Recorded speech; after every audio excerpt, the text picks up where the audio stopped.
Bonjour à tous, aujourd'hui nous allons continuer sur la puissance électrique avec la découverte d'une nouvelle formule qui permettra de mesurer cette puissance. Pour rappel, l'unité internationale de la puissance est le watt, mais bien avant ça, elle avait pour unité le volt-ampère. On sait que le volt est l'unité internationale de la tension électrique au bord de cet appareil et l'ampère est celle de l'intensité du courant qui le traverse. Cette unité veut-elle dire que puissance, tension et intensité sont liées? Regardons cette boîte d'ampoule à incandescence, qui, soit dit en passant, n'est plus commercialisée. Il est noté 174 mA pour l'intensité, 230 volts pour la tension et 40 watts pour la puissance. 40 watts, c'est énorme, on comprend mieux pourquoi ces lampes ne sont plus commercialisées.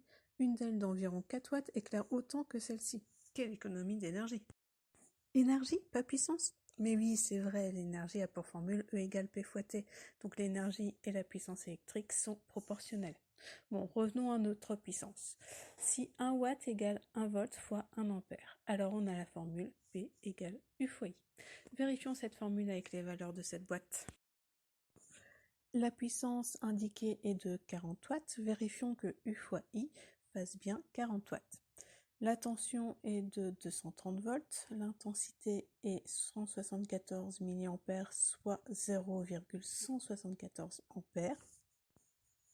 U fois I est donc égal à 230 fois 0,74, soit 40,02 watts exactement. On imagine bien que le constructeur a arrondi à 40 watts, donc la formule est bonne. Mais peut-on vraiment en faire une généralité? Ne serait-ce pas un coup de chance? Une seule valeur ne peut pas suffire à donner une loi, il faut vérifier avec plusieurs données. Maintenant que nous savons que P égale U fois I, on sait comment trouver expérimentalement la mesure de la puissance. Il suffit de mesurer U et I. Alors, à vos multimètres.